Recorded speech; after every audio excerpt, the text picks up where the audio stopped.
নমস্কার। আগামীকাল উঠতে চলেছে প্রাথমিক শিক্ষক নিয়োগ নিয়ে বিএড ক্লারিফিকেশন মামলা। খুবই গুরুত্বপূর্ণ এই মামলা।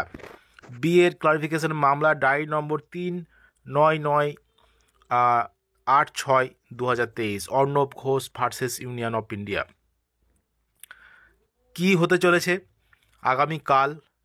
খুবই গুরুত্বপূর্ণ একটা দিন এবং খুবই গুরুত্বপূর্ণ একটি কেস, বিএড ক্লারিফিকেশন কেস। গত 11ই আগস্ট 2023-এ কিন্তু বিএড ডিএডের যে মামলার যে জাজমেন্ট সেটা কিন্তু বেরিয়ে গেছে এবং তার ক্লারিফিকেশনের কেস এটা।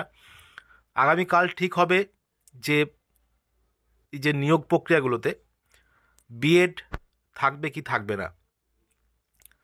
তো এই যে আগামীকাল 11/1/2024 অনারেবল জাস্টিস অনিরুদ্ধ বোস এবং অনারেবল জাস্টিস সুধাংশু ধুলিয়ার বেঞ্চে কিন্তু এই মামলাটি উঠছে, সিরিয়াল নম্বর 301। এবং এই বিচারপতিদের বেঞ্চেই কিন্তু বিএড ডিএড মামলাটির জাজমেন্ট হয়েছিল এবং শুনানি হয়েছিল।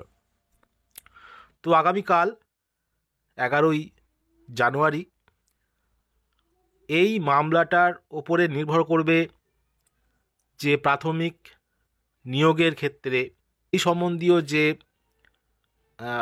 বিএড নিয়োগের ক্ষেত্রে থাকবে কি থাকবে না, এইটা নিয়েই কিন্তু কেস, ক্লারিফিকেশন কেস।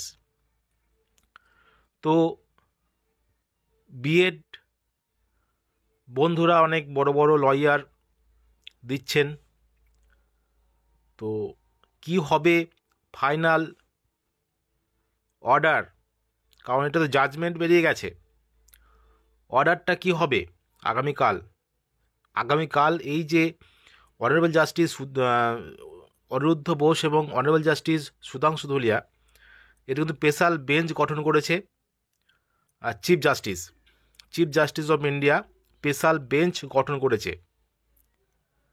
কী জন্য না, বিএড ক্লারিফিকেশন মামলার জন্য। কারণ এই বিচারপতিদের বেঞ্চে কিন্তু বিএড ডিএডের মামলাটির জাজমেন্ট এসছে। দেখা যাক আগামীকাল কি হয়। প্রাথমিক শিক্ষক নিয়োগের ক্ষেত্রে বিএড প্রার্থীরা থাকবেন কি থাকবেন না সেটা কিন্তু বিচার করবেন সুপ্রিম কোর্ট। তো দেখা যাক আগামীকাল দুপুর বেলা 3টের সময় এই মামলাটির শুনানি হবে, এটাই কিন্তু লিস্টেড এবং একটা স্পেশাল বেঞ্চ গঠন করে হচ্ছে এবং কালকে কিন্তু কেসটা উঠবেই।